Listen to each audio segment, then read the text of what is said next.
sampai opini orang itu berasumsi. Asumsi orang itu kan tidak bisa kita kontrol.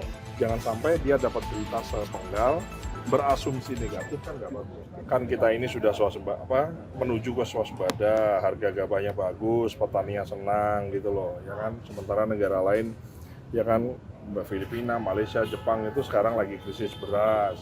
Sementara kita juga mengalami El Nino dan La Nina yang sama, tapi kita sekarang di posisi yang lebih aman, jauh lebih aman dibanding mereka. Itu kan satu hal yang positif yang secara komunikasi harus tersampaikan. Jangan sampai rakyat itu digiring oleh opini-opini yang narasi-narasi yang nggak benar. Gitu.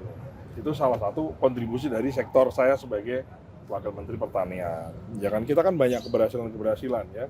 Salah satunya paling kelihatan sekali adalah bagaimana pupuk lancar, itu rakyat happy. Saya bilang saya habis dari Kulon Progo, saya habis dari Bantul, saya habis dari Palembang, saya habis dari Sumatera Utara, saya habis keliling dari beberapa titik, Pak. Rakyat di bawah itu happy gitu loh, bahwa memang adalah ya kritik kita tidak artinya pemerintah tidak anti kritik bukan, tapi bahwa narasi kan juga harus dibangun dengan narasi yang baik. Jangan sampai opini orang itu berasumsi. Asumsi orang itu kan tidak bisa kita kontrol. Jangan sampai dia dapat berita sepenggal, berasumsi negatif kan nggak bagus. Maka tugas saya adalah bagaimana memperbaiki asumsi yang baik di masyarakat bawah ini, bagaimana bisa menular sebanyak mungkin. Nah itu kan sisi komunikasinya yang memang dari sisi kami, saya khususnya yang mengampu urusan pertanian, kita perbaiki. Gitu. Mas, apakah ini dipicu oleh itu tadi kritik dari media segala macam? Saya kira nggak ada masalah ya, kan orang semua bisa beropini dan lain-lain, kan nggak ada masalah. Cuman kalau kan gini, semua orang kan bisa beropini ya kan, kecuali dia hate speech dan lain-lain, itu kan itu lain persoalan ya. Tapi semua orang kan punya kebebasan untuk mengungkapkan pendapatnya, apapun itu loh ya. Maka pemerintah juga punya hak jawab, punya hak untuk bersuara, menyuarakan yang realita yang kita kerjakan. Ya dong, kita prestasi, kita nggak impor beras, oke dong gitu loh ya kan.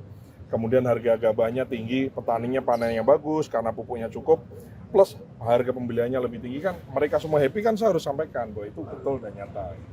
Kalau ada 1-2 di sosial media petani yang belum dapat dibeli dengan harga yang sesuai, laporkan, kita insya Allah Bulog akan hadir, kita akan jemput gabah-gabah di pematang sawah, di jalan-jalan, kita jemput di situ, di sawah, bukan di tengah sawahnya ya, harus dibawa ke pinggir sawah, biaya transportnya ditanggung oleh Bulog. Mas, evaluasi itu apakah karena juga banyak pernyataan pejabat publik yang blunder dalam beberapa waktu terakhir ini, Mas?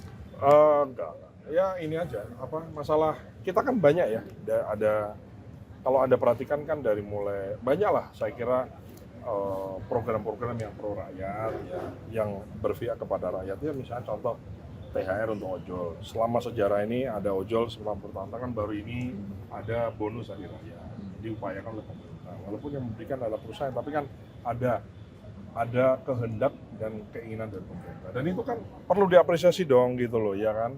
Kemudian lagi-lagi kalau di bidang kami pupuk lancar, kemudian irigasi baik, benihnya oke, ya kan, kemudian panennya juga bagus. Alsintan kita lagi convert gitu ya, pelan-pelan kita dari yang tradisional pakai tangan kita bagaimana pakai mesin. Dari pertanian oke, ya kan. Kemudian harga tiket diturunkan kan bagus ya. Hanya kita perlu, rakyat sudah merasakan ya, jangan sampai yang tidak merasakan merasa dia tidak mendapatkan perhatian, gitu aja. Terus arahan untuk perbaikan? Kurang maksimal, minta dimaksimalkan. Tapi ada nggak dibahas nggak komunikasi yang kontraproduktif dengan program-program pemerintah, misalnya statement yang bikin blunder yang akhirnya pemerintah diserang kayak gitu? Ada dibahas? Ya enggak sih. Kita perbaiki aja. Jadi kalau saya sih dari sisi porsi saya, Anda bisa lihat dari sosmed saya kan, kita tone-nya positif karena memang kita ada yang baik, kita sampaikan baiknya kan. Kalau yang nggak baik kita perbaiki kan gitu. Bernegara kan tidak bisa 100% senang semua, 100% berhasil semua kan enggak. Pasti ada 1-2 pelan-pelan. Namanya pemerintahan Prabowo adalah kelanjutan dari pemerintahan sebelumnya yang sudah dibangun. Kan nggak mungkin negara ini dibangun dalam semalam kan, kita dibangun dari tahun 45 ya kan, ada perang-perangnya, ada konfliknya, ada perang saudaranya, ada pemberontakan dan sebagainya sampai dengan tahap ini. Nah, maka ini kan dalam waktu berapa, 5 bulan ini kan lumayan lah ya, terobosan dari pemerintah sudah banyak ya kan, ada Danantara mengkonsolidasi semua, dengan semua pro dan kontranya kita bisa efisiensi yang sempat secara isu juga agak melenceng, kita perbaiki komunikasinya, akhirnya rakyat juga akhirnya paham gitu loh, yang dimaksud dengan efisiensi itu apa dan seterusnya. Karena kan kadang-kadang orang itu kan takut dengan, jangan ini kan harus dihadapi, ya harus dihadapi. Makanya saya menghadapi Anda semua kan saya hadapi, ya kan. RUU TNI misalnya, ya kita hadapi, ya harus dihadapi kan. Apa yang mana? Akhirnya kan semua, akhirnya setelah dapat penjelasan, setelah mendapatkan sebuah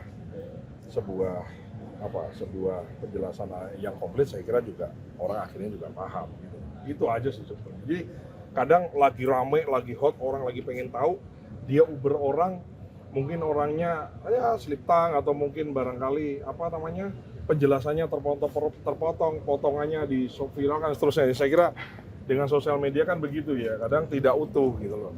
Nah, kita perlu penjelasan lebih.